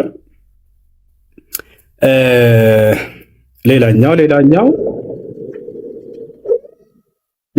እሺ፣ አሁን ሌላኛው ደግሞ የምጠይቀው ነቢያቶች አምላክ እግዚአብሔር እንደሆነ አስተምረዋል እያለ ነው። እስኪ ልክ እኔ የራሳችን መለኮታዊ መጽሐፍ ተብሎ የተገለጸውን ልንወያይ የተስማማንበትን ቁርአን ላይ ነቢያቶች አላህ አላህ አላህ ብለው እንደጠሩት አንተ ደግሞ የገዛ መጽሐፍህ ላይ በዕብራይስጥና በግሪክ አለለህ እዚያ ላይ አውጥተህ የአምላክ ስም ነቢያቶች እግዚአብሔር ነው ብለው የተናገሩበት አንድ ጥቅስ እንድታመጣ ፈልጋለሁ። ይወታል አይደል? ከቁርአን ላይስ አላህ ብለው እንደጠሩ ነቢያቶች ታሳያለህ አንተ? አዎ በደንብ አሳያለሁ። ያው ማስረጃ ላውጣለህ። ለናሙናነት ያክል ማንን እናውጣ? ታላቁን ነቢይ አላህ ነቢዩ ኢየሱስን። ነቢዩ ዒሳ ምን አለ? ተመልከቱ። የማን ምዕራፍ ላይ እንሄዳለን? የማርያም ምዕራፍ፣ የእናቱ ምዕራፍ ላይ ጭራሽ እዚያው ላይ ነቢዩ ኢየሱስ ምን ብሎ አስተማረ? ዒሳ ዓለይሂ ሰላም የእኔ አምላክ አላህ ነው እያለ ያስተምራል። ጌታዬና ጌታችሁን አላህን ተገዙ። የቱ ጋ ነው? ተመልከቱ። ያውና ቁጥር 36 ላይ ዒሳ አለ አላህም ጌታዬ ጌታችሁ ነውና ተገዙት፣ ይህ ቀጥተኛ መንገድ ነው አለ። ይህ ይበቃናል፣ ጊዜ ለመቆጠብ ሲባል።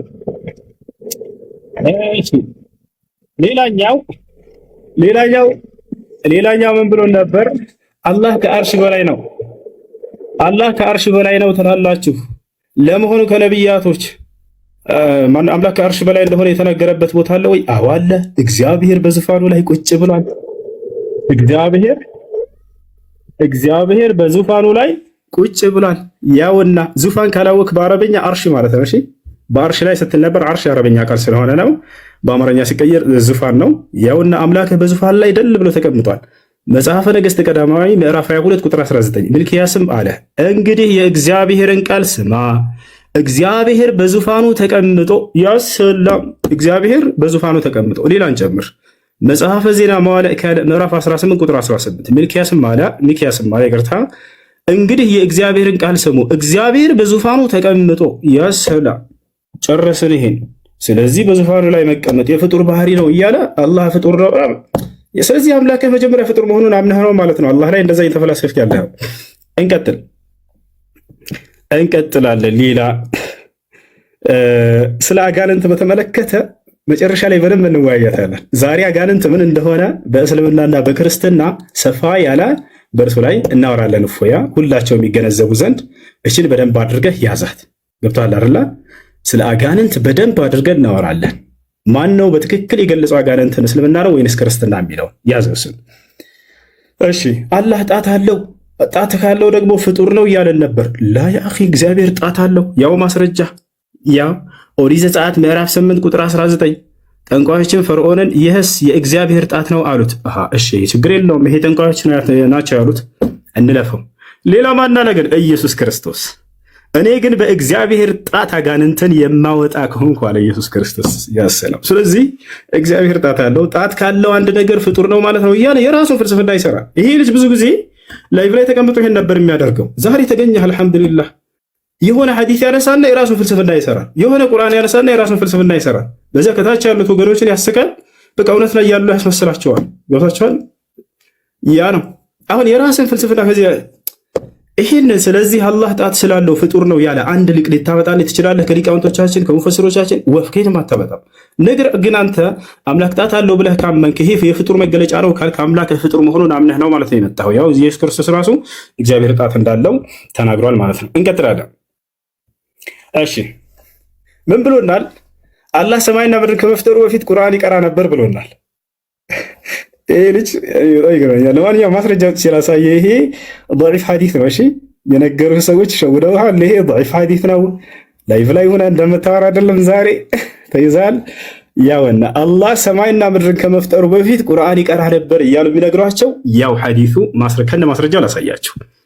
إن الله عز وجل قرأ طه وياسين قبل أن يخلق السماوات وقبل أن يخلق الخلق ب1000 عام فلما سمعت الملائكة القرآن قالت طوبى لأمة ينزل عليهم هذا وطوبى لأجواف تحمل هذا وطوبى لألسنة تنطق بهذا. حديث من دونه ضعيف يا إسناده ضعيف እና ውሸት የሆነ ሐዲስ ነው። ላይቭ ላይ ከፍቶ ሲያወራ የሚውለው ታዲያ እንደዛ መስሎ ዛሬ መጣ ከሙስሊሞች ፊት ያው ውሸት መሆኑ ተጋለጠ። ምን ሁልጊዜ ባገኘውና እንደዚህ ሁሌ በገለጥኩልህ ከዚህ በኋላ የምትገባ ይመስለኛል እንዲህ አይነት ውሸት እያሸከ ፊታቸው። ለማንኛውም እስኪ ወደ አማርኛ እንቀይርላቸው። አረበኛ ነው ብሎ በአረበኛ ተደብቃቸው እንዳይል ያውና እዚህ ጋር የሐዲሱ ሰንሰለት ደካማ ነው፣ የትረካ ሰንሰለቱ ደካማ ነው። ضعيف ሐዲስ ነው ይዘህ የምትመጣው። ከዚህ በኋላ ضعيف ሐዲስ ይዘህ እንዳትመጣ። አጣራ መጀመሪያ ጠይቅሽ ሙስሊሞችን ይሄ ነገር እንዴት ነው? ضعيف ነው ሐዲስ ነው እኔ እንዳው ሰው የሆነ መስሎኝ ነው ምናምን እያልክ ያንን እንድትል ጥሩ ነው።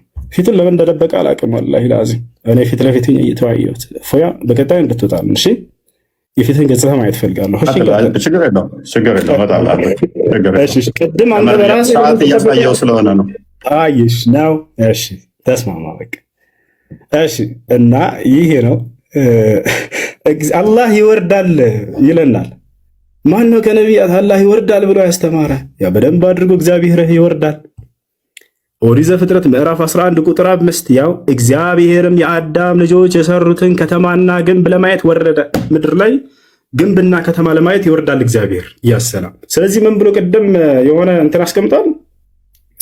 አላህ ይወርዳል ከተባለ ስለዚህ ፍጡር ነው አለ። ተመልከቱ፣ አላህ ይወርዳል ስለተባለ ፍጡር ነው ያለ አንድ ሙፈሲር አምጣ ብለህ ወፍ የትም አታመጣም። የማን ነው? የአንተ ፍልስፍና። ነገር ግን ይህንን መስፈርት አንተ የፍጡርነት መስፈርት ካደረግከው እግዚአብሔር ፍጡር መሆኑን አምነህ ነው ማለት ነው የመጣኸው። አሁንም ገብቶሃል አይደል?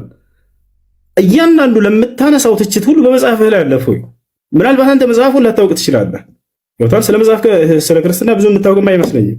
እኔ አላውቅም ብቻ ገብታችኋል? ቢያውቅ ኖሮ ይሄ ልጅ ለትችት አያመጣውም ነበር። ቁርአንና ሐዲስ ላይ ያለውን ያው መጽሐፌ ላይ ያለ እኮ እንዴት ነው ሰዎች ላይ ያለውን ሂጅ ልተችን ብችለው ብሎ ያውቅ እንትን ራሱን ይወቅስ ነበር። ገብታችኋል?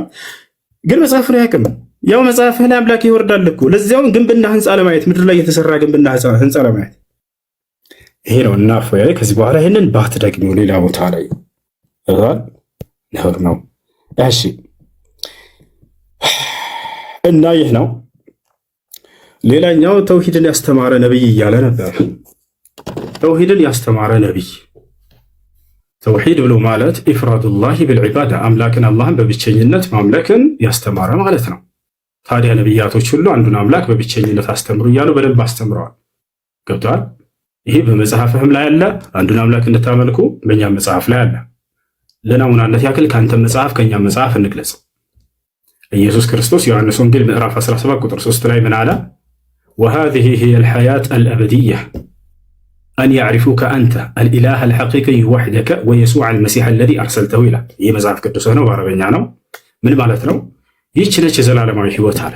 አባት ወይ አንድና ብቸኛ እውነተኛ ሆንክ አምላክ። አባት የሚለውን ያንተ ግንዛቤ ቢሆንም ያ አንድ አምላክ የሚለውን ቃል ግን ያ ብቸኛ እንደሆነ ክርስቶስም አስተምሮታል።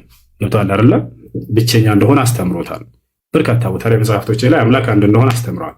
በቁርአንም ላይ ስንመጣ እንዲሁ የአምላክ አንድ ብቻ እንደሆነ አስተምረዋል ነቢያቶች ማለት ነው። አንድ አምላክ ብቻ ነው። ሙሴ ለምሳሌ ምን አለ? ሱራ ጣሃ ላይ ኢነማ ኢላሁኩም አላህ ላ ኢላሃ ኢላ ሁወ ወሲዐ ኩለ ሸይኢን ዒልማ፣ አንድ አምላክ የላችሁም ማለት።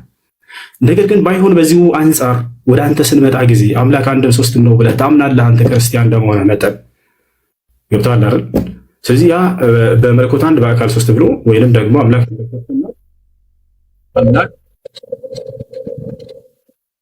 አምላክ አንድም ሶስትም ነው ብሎ ያስተማረ አንድ መጽሐፍ ቅዱስ ላይ በገዛ መጽሐፍህ ላይ ከሌላ መጽሐፍ አልጠይቀም። በገዛ መጽሐፍህ ላይ ከኦሪት ዘፍጥረት እስከ ራዕይ ድረስ አምላክ አንድም ሶስትም ነው ብሎ ያስተማረ አንድ ነብይ ነው ለታሪክ ልታመጣልኛለህ? ሁለት አይደለም አንድ። እሱን ያዘው። ደቂቃ አለኝ እስካሁን ያ አላህ። እሺ ተባደ ደቂቃ አለ። እሺ ሌላኛው ነገር ስለ አላህ አካሎች ሲናገር ነበር። ጥቅልል አድርጌ ያስሩኝ ስለ አላህ አካሎች አላህ እጅ አለው፣ አላህ እግር አለው፣ አላህ ጣት አለው ምናምን እያለ ነበር። እግዚአብሔር ጣት እንዳለው አሳይቼላችኋለሁ። ሌላኛው ምንድነው? እግዚአብሔር እግር አለው ወይ? አዎ እግዚአብሔር በደንብ አድርጎ እግር አለው። ላሳያችሁ፣ ሁሉንም አሳያችኋለሁ። እግዚአብሔር እግር አለው፣ በእግሮቹ ይረማመዳል። ያ ነው በማስረጃ እያለ የነበረ ፎያ ቅድም ያ ነው ማስረጃ ያው እያሳየን እንዲሆን እዚህ ጋር ምን ይላል መጽሐፍህ ላይ ያውና እግዚአብሔር እንዲህ ይላል፣ ሰማይ ዙፋኔ ነው፣ ምድርም የእግሬ መረገጫ ነው ይላል። ምድርም የእግሬ መረገጫ ነው ይላል። ምናልባት ይሄ መጽሐፍ አንተ ከተቀበልከው ይህ እግር የሚባለው ነገር እጅ የሚባለው ነገር በአዳም ላይ ያለ አካል እና ገጽታ በአብን በወልድም በመንፈስ ቅዱስም ላይ አለ ይላል መጽሐፍ። ከዚያ በመጽሐፍ እስኪ ላውጣለህ። ምናልባት በስጋ ስለተገለጠ ነው ኢየሱስ ክርስቶስ ልትሉ ትችላላችሁ። በአብን በወልድም በመንፈስ ቅዱስም ላይ አሉ እነዚህ አካሎች ብሎ ግን ይናገራሉ። እነዚህ ይህን መጽሐፍ እሱ ይክዳል ብዬ አላስብም። እስኪ ላሳያችሁ።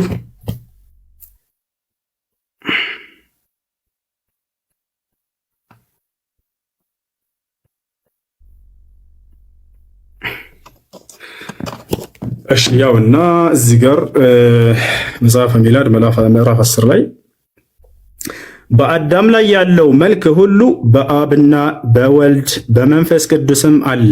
አሁን ሊዘረዝርልህ ነው የአካሎችን አይነት በደንብ አድርገህ አዳምጥ። ቅድም ያነሳቸውን በአላህ ስብሐነ ወተዓላ ላይ በአብን በወልድም በመንፈስ ቅዱስም ላይ አለ። በአዳም ላይ ያለው መልክ ሁሉ ተመልከቱ። ምን ምን አለ? ራስም ቢሆን ገጽም ቢሆን ጆሮዎችና አይኖችም። ጆሮዎች አላቸው አምላክ፣ አይኖች አላቸው አምላክ፣ አፍንጫ አለው፣ ከንፈርም ቢሆኑ እጆች አሉት፣ እግሮች አሉት። ቅድም እጅ አለው እግር አለው አላህ እንዴት አምላክ ይሆናል? ስለዚህ ይሄ ፍጡር ነው ማለት ነው እያለ ሲናገር ነበር። ስለዚህ አብም ወልድም መንፈስ ቅዱስም ሶስቱም ፍጡሮች ናቸው። መሰረት በአንተ ግንዛቤ መሰረት ጀባ ብለናል። ሶስት ፍጡሮች እያመለክ ነው። ያው ሁላቸውም አንተ የገለጽካቸው ሁሉ አካሎች አሉ። እዚህ ጋር ያው እጆች አሉት እግሮች አሏቸው፣ ቤቶችን ቢሆኑ ይላል። እስኪ ችን ትነግረናለህ? ምን ቃል እንደወጣች እዚህ ጋር ብልቶች ነው ወይስ ምንድን ነው? ቤቶች ብሎ ተቀምጧል። አላህ አለም። እኔ ከራሴ ልናገር አልፈልግም። በሰው እምነት ላይ ቤቶች ብሎ እዚህ ጋር አስቀምጦታል። አንተ ትነግረናለህ ይህን ሽፎ። ለአብና ለወልድ ለመንፈስ ቅዱስም ሙሉ አካል አላቸው ይላል። ሃይማኖታቸው የቀና 318ቱ ሊቃውንት አባቶቻችን እንደተናገሩ ለእግዚአብሔር አይኖችና ጆሮዎች፣ እጆች፣ እግሮች፣ ሌሎችም የቀሩት አካላት እንዳሉት እናምናለን ይላል። እፎይስ ይህን ያምናል ወይ? አባቶቹ እንዳመኑ ላላውቅም። ቅድም በአላህ ላይ ያነሳ ሲተቻቸው ነበር እነዚህን አካሎች ብላችኋል አይደል? ታዲያ እፎይ እንደ አባቶቹ ያምናል ወይንስ የአባቶቹ ተቃራኒ ሆኖ እነዚህን ይክዳቸዋል? ይህንንም በኋላ የሚነግረን ይሆናል ማለት ነው። ሌላ ምን ላውራ? እግዚአብሔር ባል ነው ተብሎ ተገልጿል። ቀደም እንደ አይነት ነገር ስታወራ ነበር አይደል? እግዚአብሔር ባል ነው ተብሎ ተገልጿል። ፈጣሪሽ ባልሽ ነው፣ ስሙም እግዚአብሔር ነው ይላል። ፈጣሪሽ ይህ ነው በማስረጃ ባልሽ ነው። ያውና ፈጣሪሽ ባልሽ ነው፣ ስሙም የሰራዊት ጌታ እግዚአብሔር ነው። ያ ሰላም። ሌላስ የእግዚአብሔር አካሎችን ዘርዝራቸው። እኔ እነዚህን ሳለሳ ወላሂ ላዚም ለመሳለቅ አይደለም። ማንም ሙስሊም በዚህ እንዲሳለቅ አልፈልግም። ነገር ግን መጽሐፉ ላይ የተጻፈውን ነው የምናነሳው። ገብቷቸዋል? መጽሐፉ ላይ የተጻፈውን ነው የምናነሳው። ያ ነው። ማንም ሰው እዚህ ቦታ ላይ በነቢያትም ሆነ በአምላክ ላይ እንዲሳለቅ አንፈልግም። እነዚህን ነገራቶች ነሕኑ ነዕተቂድ እነ ሃኡላ حرفوا كتبهم كما قال النبي صلى الله عليه وسلم وعبد الله بن عباس، ولا نتطاول على أعراض الأنبياء وعرض الله عز وجل المذكور في الكتاب المقدس. لا تقال أيه ነው። እሺ አሁን ደቂቃ ስላለኝ እፎይ ስለ አጋንንት ብናወራበት ምን ይመስልሃል? አጋንንት በ3 ደቂቃ እፎይ እድል ስትህና እናውራ። አሁን አጋንንት በእስልምናና በክርስትና ሪባትል አለን ገና እኮ 10 ደቂቃ ቀጥላው ደቂቃን ጨርስ ተወያይ። እሺ በቃ እሺ። እንግዲህ ስለ አጋንንት እናወራበትን ዛሬ ስለ አጋንንት በደንብ ትረዳላችሁ ክርስቲያኖች፣ በደንብ እናወራለን። ቀጥላውን ደቂቃ 2 ደቂቃ አለ። እሺ ጠልቀት ይወሽ ጨረስክ እንዴ? አንድ ሚዩት አድርገው። ደቂቃ አለ። ያብሽር ከፈለክ ልጨፍርበት። ረጋ በል። ሚዩት አድርገው። እሺ ለማንኛውም ሌላም ነገራቶችን ማንሳት ካስፈልግና እናነሳ ነበረ። እግዚአብሔር እግሮች አሉት፣ በእግሮቹ ሰፈር ለሰፈር እንደሚዞር ይናገራል። እሱንም በማስረጃ ያሳያችሁ መሰለኝ። እሱንም በማስረጃ ላሳያችሁ መሰለኝ። በምድር ላይ እንዲህ 5 አለ ባትሪ አንድ ቻርጅ አድርጌዋለሁ። ቻርጅ አለ።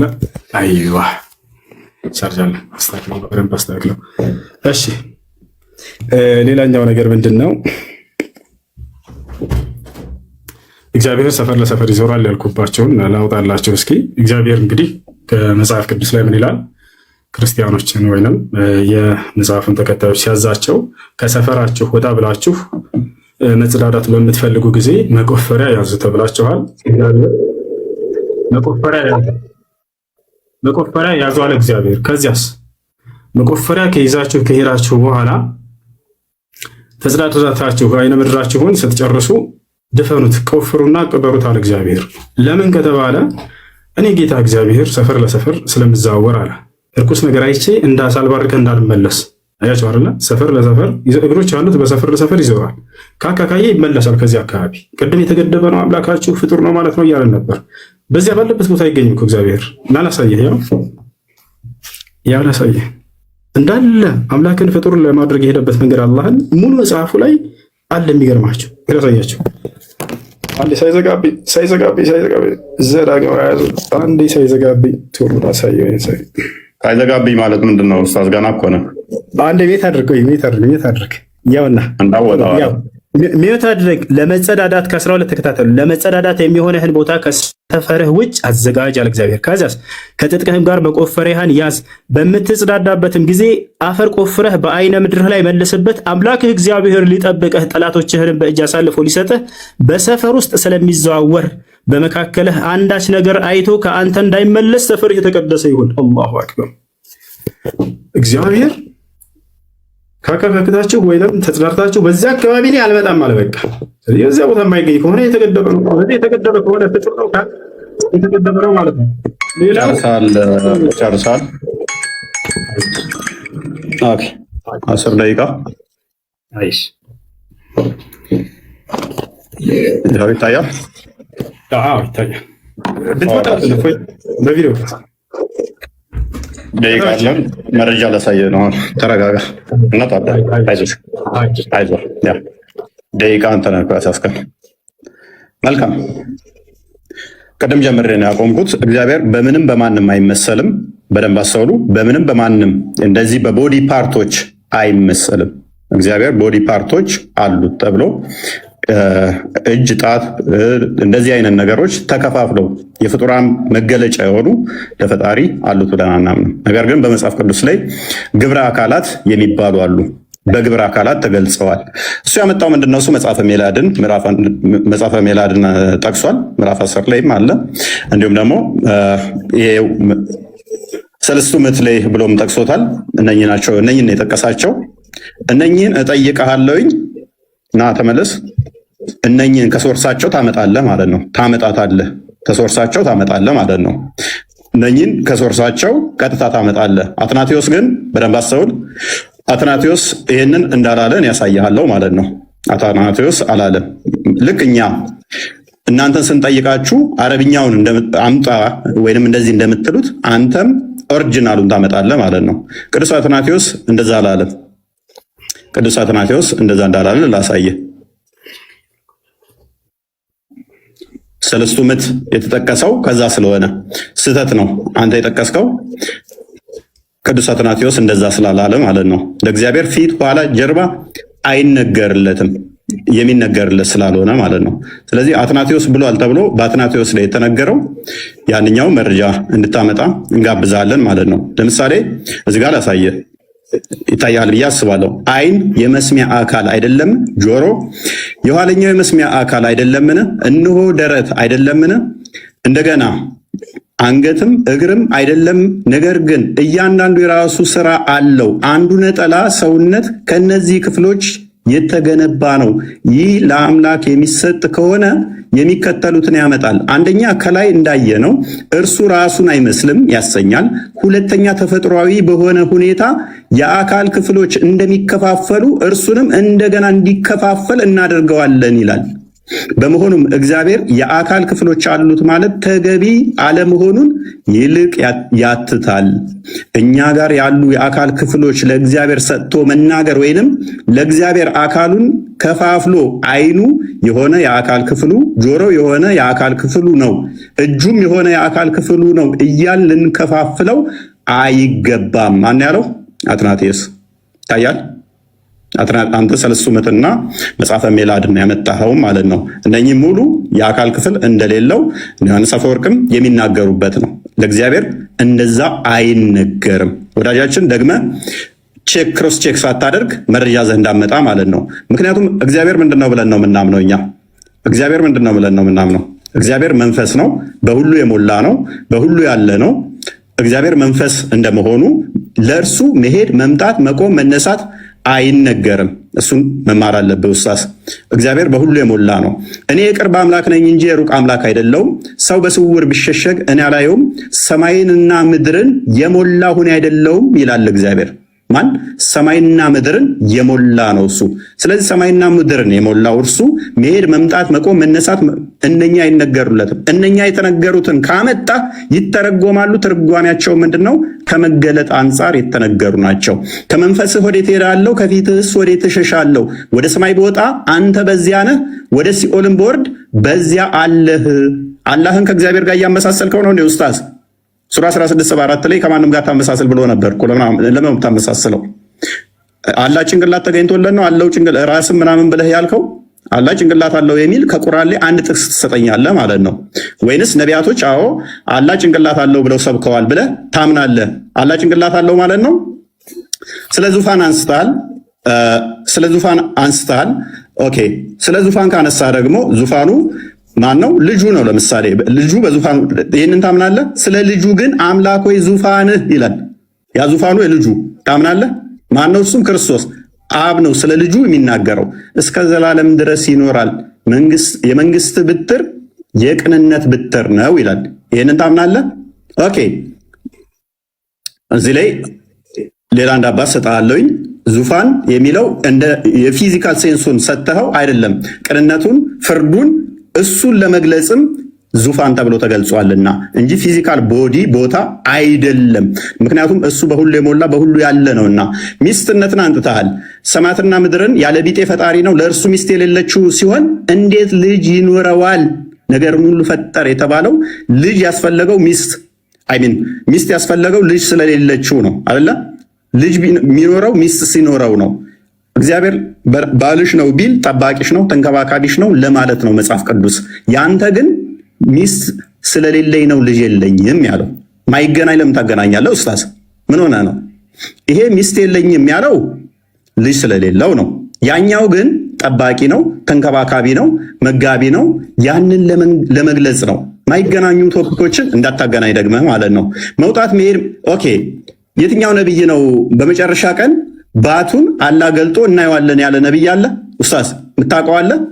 ከነቢያት ውስጥ በመጨረሻ ቀን አላህን በባቱን እንለየዋለን ያለ አለ? ይኸው ባቱን ይገልጣል። ከዛስ እናውቀዋለን በሁለት አይነት ቅርጽ ይመጣና አላህ እንደዛ ብሎ ያስተማረ ነብይ አለ?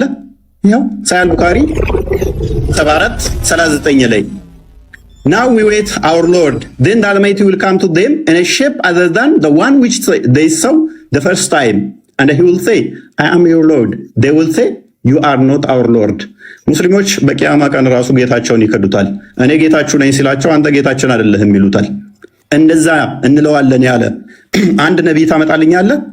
ከሌሊቱ 1/3 ይወርዳል ያለ አንድ ነቢይ ታመጣልኛለህ? በየቀኑ ወርዶ ወደ ቅርቢቱ ምህረት የሚጠይቀኝ የምመራው ማን ነው? ይቅርታ የሚጠይቀኝ ይቅር የምለው ብሎ ያስተማረ አንድ ነቢይ ልታመጣልን ትችላለህ ወይንስ የለህም? ማስረጃ የለህም?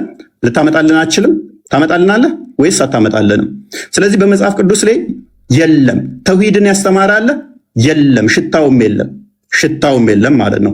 መጽሐፍ ቅዱስ ጋር ቅድም ያነሳው ነገር ነበረ።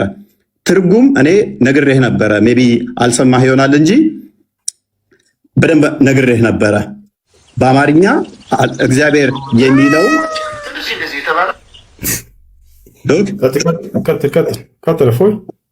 አዳምጥ። እግዚአብሔር የተባለው ማን ነው? እሱ የሚለውን አንዴ አዳምጥ። እግዚአብሔር ማን ነው የሚለውን ቅድም አሳይቼ ነበረ ካስታወስክ። እግዚአብሔር የሚለው እግዚ ማለት ጌታ ማለት ነው። ስለዚህ እግዚአብሔር ስንል እኛ የዓለማት ጌታ ወይንም የህዝቦች ገዢ እያልን ነው። ምክንያቱም እኛ በቋንቋ ውስጥ የምንደበቅ ስላልሆን ይተረጎማል። ወደ ተለያዩ ሀገራት ቋንቋ ይተረጎማል።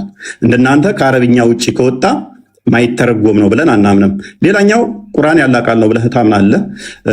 ምታምን ከሆነ እኔ ያላመጣሁትን ዳኢፍ ነው ብለሃል። እኔ አልጠቀስኩም። እሱን ጥያቄ ነው የጠየቅኩህ። ለምሳሌ እቺ አሊፍ ላሚም ያላ ቃል ከሆነች በደንብ አስተውል። ዳኢፍ የምትለው እኔ ሐዲስ ነው የጠቀስኩብህ። እቺን ነው የጠቀስኩብህ። አሊፍ ላሚም ያላ ቃል ከሆነች አላህ ቃል ንግግር የሚናገር ከሆነ እቺን ተናግሯታል ፍጥረትን ከመፍጠሩ በፊት ወይንስ ፍጥረትን ሲፈጥር ነው እቺን የተናገራት? ስለዚህ አላህ ከባህሪያቱ ኤክሰርሳይዝ ያላደረገው ፍጥረትን ሲፈጥር ብቻ የሚያደርገው ባህሪ ነበረው ማለት ነው። ፍጡር ያልሆነ ነገር ግን ፍጡር የሚያስፈልገው ነው ማለት ነው። አላህ ለመናገር ፍጡር ያስፈልገዋል። ፍጡርን ካልፈጠረ አሊፍ ላሚም ብሎ መናገር አይችልም ነበር ማለት ነው። ይችላል ካልክ ፍጥረትን ከመፍጠሩ በፊት አሊፍ ላሚም የሚል ነበር። እንዲሁም ደግሞ ሴቶቻችሁ ለእናንተ እርሻ ናችሁ የሚለውንም ይናገር ነበር። ለምሳሌ ይህንኛው ላይ በል ሚል የለውም። ይህንን አላህ አስቀድሞ ብሎታል አላለውም? ለጅብሪል ከመናገሩ በፊት በአላህ ስም እጅግ በጣም ሩሩ በጣም አዛኝ ምስጋና ለአላህ ይገባው ምናምን እያለ የሚለው ይህንን ለጅብሪል ሲነግረው በቃል ነው ወይንስ አይደለም? በቃል ከሆነ ስለዚህ ያ ቃሉ ፍጥረትን ሳይፈጥርስ ብሎት ነበር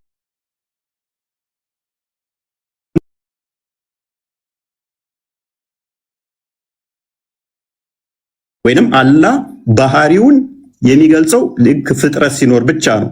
ፍጥረት ከመኖሩ በፊት ይሄ የለም ነበር ማለት ነው። ቃሉ ምንም ሚውት ነበር ማለት ነው። ምንም አይናገር ነበር ማለት ነው። ወይንስ ፍጥረትን ከመፍጠሩ በፊት ይናገር ነበር ብዬ ቁርአንህን ነው እንጂ የጠየቅኩህ ሐዲስ አልጠየቅኩም። ደግመህ ሐዲስ እዘህ እንዳመጣ ማለት ነው። ተሳስተህ ሐዲስ እዘህ እንዳመጣ። ሌላኛው እግዚአብሔር ሶስት ነው ብሎ የሰበከ ምናምን ብለሃል። እኛ እግዚአብሔር ሶስት ነው ብለን አናምንም። ተሳስተሃል ኡስታዝ። እኛ እግዚአብሔር አንድ ነው ብለን ነው የምናምነው። በመጀመሪያ እግዚአብሔር ሰማይና ምድርን ፈጠረ። ኤሎሄ የሚለው ፕሉራሊቲን ያሳያል። እኛ እግዚአብሔር አንድ አምላክ አለ ብለን ነው የምናምነው። ዘዳግም ላይ ምዕራፍ 6 ላይ እንደሚናገረው ሉክ ያ አንዱ እግዚአብሔር እስመ እስራኤል ሆይ አምላካችን እግዚአብሔር አንድ ነው ይላል። ይህ አንዱ እግዚአብሔር ለፍጥረታት ሁሉ አባት የሆነው እንጂ አንተ አላህ የምትለው ጭንቅላት የሌለው ባቱን ገልጦ የሚያሳየውን አላህ አይደለም።